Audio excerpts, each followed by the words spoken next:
Welcome to Bits and Pieces Quilting. Today I'd like to share with you my top 5 inexpensive tools that are essential in my sewing room. Stay tuned.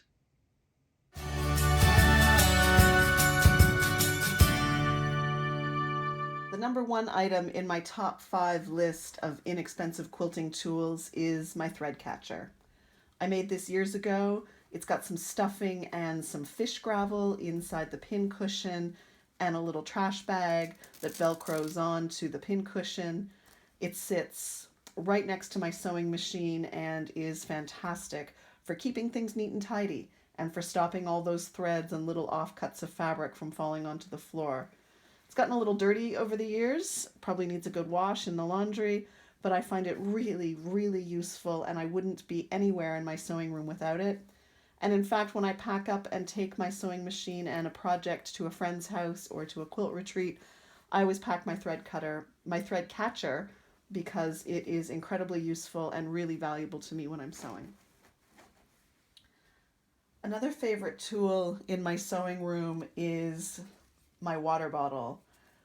This was a gift from a friend, and when I received it I thought, oh, how cute. It's quilt themed. That's great. It's a water bottle, a spray bottle, really great for ironing. What I didn't realize, however, when I first received it was that it's not just any spray bottle. It is the most incredible spray bottle. It atomizes the water, so you get a fine mist when you spray it.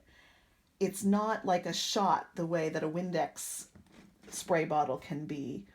And it gives you this light mist of water over the fabric that you're trying to press and is absolutely amazing. I think this is adopted from hairstylists.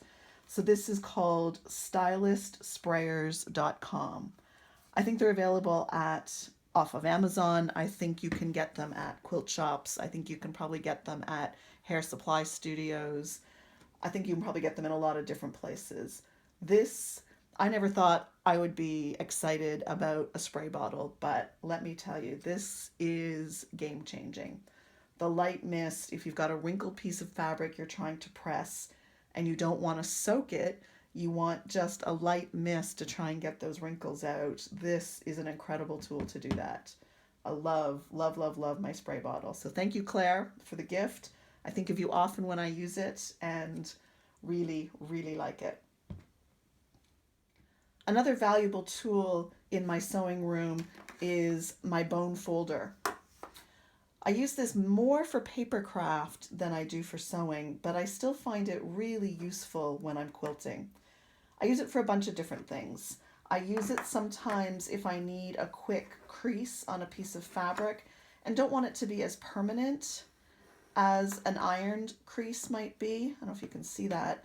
It's actually a wrinkled piece of fabric to start with, but it gives you a nice temporary crease, easy to see, moves the fabric where you want to move it.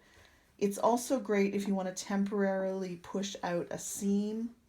It's great for turning corners. It's a nice pokey point without being damaging if you're pushing out a corner. I sometimes use it as a hair marker as well if you want to just put a temporary mark into a piece of fabric. This piece of fabric isn't showing you what I mean. Let me see if I can find something else. Here we go. I don't know if this helps, but you can sort of see that mark. It's not a permanent mark, but it is good enough for me to go to the sewing machine and see where that mark is and react accordingly. It's also great if I've ripped out some threads and I want to just move the fibers of the fabric back into place and take out the holes that the needle is left if I've ripped out some threads. Overall, it's a really inexpensive tool and a really useful tool that replaces a number of other things you might have in your sewing room or you might want to have. I've seen little rollers to try and iron out seams by hand. I've seen chopsticks and all kinds of things to use as a pokey tool. And I find my bone folder covers a lot of those needs for me. So I really like that. Another tool that I've had in my sewing kit for years and has probably been replaced by a cell phone, but I still use, is my viewfinder for a front door. You get these at hardware stores. They're not very expensive, and it's the thing that goes into your front door so that you can see who's knocking. But what it does is gives you a fisheye view, and it's incredible that it pulls you up and at a distance, and you can see a layout for your quilt without having to stand up on a ladder or stand far away. Like I said, I think you can get a similar effect from your cell phone just by taking a picture and having a sense. But before those days, this was really useful, and I find I still reach for it to get a blurred sense of whether the colors I've chosen go together well, whether my layout has any glaring images that stand, or images, any glaring blocks that stand out of place. I'll see if I can pull this up to the camera and see if it will show you what I mean. I don't know if you can see that. You see how it pulls it back and gives you a whole image of what I'm working on my sewing table without having to move too far away. Really interesting, really useful. I still reach for it even though I often use my cell phone as well. And as you can see from my desk, I'm also a huge fan of bins and boxes and baskets to just wrangle and contain all of my projects and all of my supplies. These don't have to be fancy. These are old kitchen, this is Rubbermaid. These are old kitchen tools that I've just reused and repurposed in my sewing room. They help keep me organized inexpensively.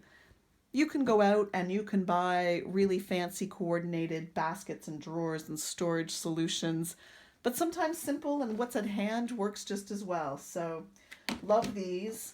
Made some baskets myself with some string and some scrap fabrics.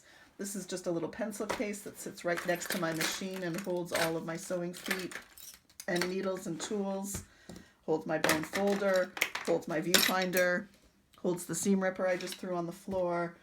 All really useful tools in the quilting room and all inexpensive tools. For 2 bonus inexpensive items, I would also add my bobbin keeper, really valuable in my sewing room for keeping bobbins close at hand and keeping the threads well under control. And finally, the other bonus item is this nasty, ratty pipe cleaner. Really, really useful for keeping my sewing machine in tip-top shape and for getting all of the fluff out of every little nook and cranny so that my machine is at top performance whenever I need it. Thank you for watching. I hope you enjoyed this video on some inexpensive tools that you might already have in your sewing room or might consider adding to your sewing room. Leave a comment down below as to what your favorite tools are and if you have any of these, or if you have other things to recommend.